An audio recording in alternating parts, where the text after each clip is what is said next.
Bad as the Seahawks looked in week one and as good as the Lions looked, the Seahawks went in, they stole the game. They stole the Honolulu Blue ski masks that C.J. Gardner-Johnson had everyone buy up.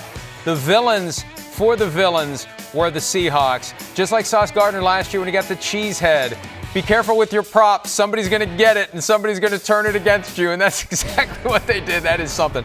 So Seahawks love being the villains. Tyler Lockett, he almost got himself in trouble.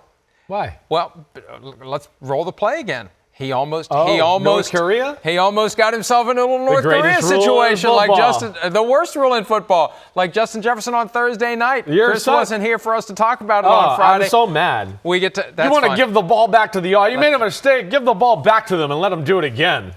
Here's the Tyler Lockett play. They're going to re-rack, re-cue at some point, maybe. I don't know. They're telling me what they're going to do, but I don't know because I'm talking at the same time. So anyway, Tyler Lockett, as he catches the ball, and he was trying to set a pick for Jackson Smith-Njigba. He came from the slot, and then they switched.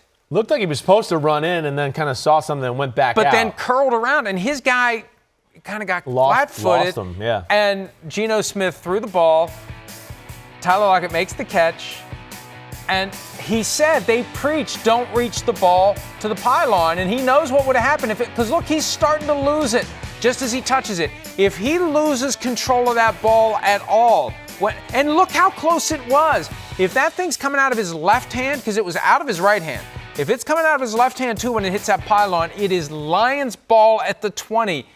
That, my friends, and those of you who regard me as an enemy, although I don't know why you would, is why it's the worst rule in football. Well, what do you want them to do? It's their territory. That's an outdated view of football. It's their territory. It's a fight for territory. Your view is so soft, and you sound like some millennial. I just want to get the ball back. I made a mistake, but I want the ball back. I'm supposed to be the old man saying, get off my lawn. Right. Get off my territory. It's the only ownership on the field. The ball was free in their area. You want it to be like the old man who they throw the ball over his fence, and if you throw the ball over my fence, it's mine. You don't get it back. Screw you, kid.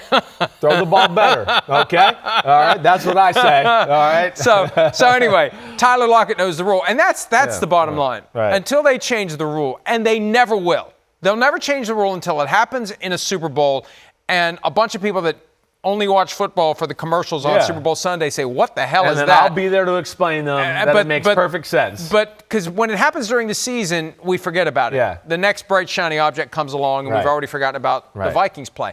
But if that's the rule, then the coaching point is don't reach the ball toward the pylon, because if you lose possession and it touches the pylon, bye-bye, ball goes to the other team. And in overtime, all the Seahawks or Lions would have had to do is drive in a field goal range and it's over. Right. So Tyler Lockett said he wasn't going to do it, but he knew where the defender was. Yep. He thought he could get away with it, and he did, and he won the game. Yeah. But there would have been hell to pay if he had lost possession of that ball. Yeah. Or if it would have been one of those where, because I think this is what stuns people, and we saw it, I think it was a Lions-Panthers preseason game, where the guy, and it's like all of a sudden it goes from touchdown to, oh no, the other team has the ball on the 20. Yeah. And I think that's what folks have a hard time reconciling. It seems like too drastic of a swing. Peter King and I, when we talked about it on Friday, we said, the fair middle ground would be, if you're going to give the ball to the other team, give it to them at the spot of the fumble. Okay. Don't give it to them on the 20. I can get behind that. Oh, I can get behind that. Progress. I can get behind that. Progress. Okay, that's good there. And then the Lions would have been, they would have been on their own, 1-inch line if that would have happened. Right. Okay, so we made a little progress there. You're right. All right. Lions, offense good once again. Jared Goff, I know he threw a pick six. He played awesome. I can't believe Jared Goff. The transformation he's made in the last, year or half a year is unreal. He made a ton of big throws, answered the bell. Really, the Lions are going to be sick when they go back today, right? I mean, they're up 14-7. David Montgomery fumbles the first play of the third quarter.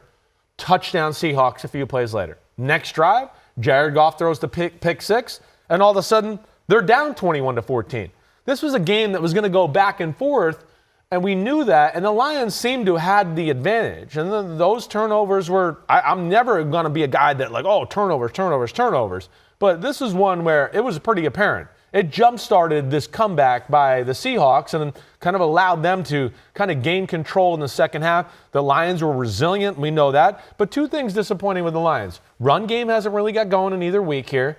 And I still question the defense. I mean, again, if Kadarius Chubbs Tony from Happy Gilmore with the wooden hand catches the ball, they're probably going to win the game. I mean, all in the hips. All in the hips. But yeah, so it was a really fun, exciting game. We know that Seahawks team is talented. Their defense, I think, is still finding their way. But yeah, the Lions are going to be pissed off that they blew that one. Good news for the Lions. Everybody in the division lost this weekend, Right. so it didn't hurt any of them, but it was an opportunity for the Lions to seize control of the NFC North. Hi, it's Mike Florio. Thanks for watching PFT on YouTube. Hit subscribe for the latest news and analysis from Pro Football Talk.